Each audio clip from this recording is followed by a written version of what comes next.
সুনামগঞ্জের বিস্ময় বালক মুজাম্মেল যেন খুদে বাজ পাখি। আর্জেন্টাইন মার্টিনেজকে দেখেই গোলকিপিংয়ের প্রেমে পড়েছিলেন। এমির মতোই পেনাল্টি সেভ দিতে পারেন, বড় হয়ে বাংলার এমিলিয়ানো মার্টিনেজ হতে চান। ২রা সেপ্টেম্বর সুনামগঞ্জের বিস্ময় বালক মুজাম্মেলের খবর প্রচার করে নিউজ 24, যা নজরে আসে জাতীয় দলের সাবেক অধিনায়ক আমিনুল হকের। মুজাম্মেলের কিপিং শৈলীতে মুগ্ধ বিএনপির এই ক্রীড়া বিষয়ক সম্পাদক।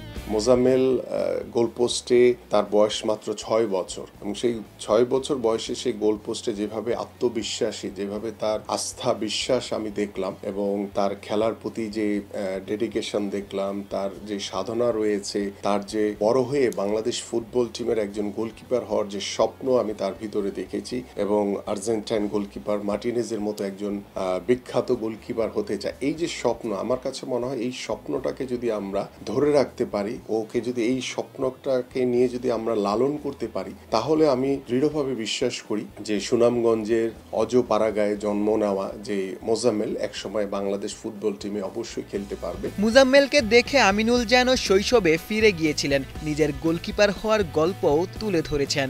এক্সট্রিম মশার কয়েল প্ল্যান্ট ফাইবার দিয়ে তৈরি, তাই সহজে ভাঙে না, সুগন্ধিযুক্ত ও নিরবিচ্ছিন্নভাবে জ্বলে। ডেঙ্গু, চিকুনগুনিয়া বাহি সহ যে কোনো মশার বিরুদ্ধে দেয় এক্সট্রিম সুরক্ষা। আমার ঠিক ছোটবেলার কথা মনে পড়ে গিয়েছিল মোজাম্মেলকে দেখে, যে বড় ভাইদের ভিতরে সবচেয়ে যে ছোট ছেলে ছিল তাকে গোলপোস্টে দাঁড় করানো হতো। ঠিক আমার কিন্তু এভাবেই বেড়ে ওঠা, গোলকিপার হয়ে ওঠা এবং গোলকিপারের প্রতি, গোলকিপিং পজিশনের প্রতি আমার যে একটি ভালো লাগা, যে একটি ভালোবাসা তৈরি হয়েছিল সেই ছোটবেলায় বড় ভাইদের কারণে, যে গোলপোস্টে দাঁড়ানোর যে একটি প্রবণতা হয়েছিল আমার, ঠিক এইভাবেই কিন্তু আমি আসলে গোলপোস্টে খেলার একটি আগ্রহ, একটি স্বপ্ন আমার তৈরি হয়।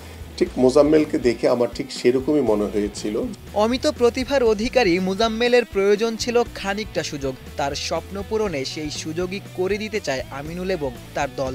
আমরা ইতিমধ্যে সিদ্ধান্ত নিয়েছি যে আমরা মোজাম্মেলের কাছে যাব এবং সেই মোজাম্মেলের কাছে গিয়ে তার পরিবারের সাথে কথা বলবো। তার পরিবারের পাশে আমরা, মোজাম্মেলের পাশে আমাদের মাননীয় ভারপ্রাপ্ত চেয়ারম্যান জনাব তারেক রহমান থাকবেন এবং তাকে একজন ফুটবলার হিসেবে তৈরি করার জন্য আমাদের পক্ষ থেকে, তারেক রহমান সাহেবের পক্ষ থেকে যা যা করণীয় আছে আমরা সর্বোচ্চটুকু করব। মুজাম্মেলের গোলকিপিং দেখতে আমিনুলও যেতে চান সুনামগঞ্জে। মুজাম্মেলের গ্রাম জয়নগরে।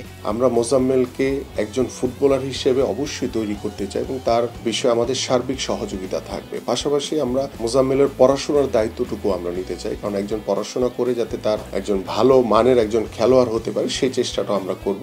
যে সহযোগিতার আশ্বাস আমিনুল দিলেন, তা পেলে জয়নগরের মুজাম্মেল হতে পারেন পরবর্তী আমিনুল হক কিংবা বাংলার এমিলিয়ানো মার্টিনেজ।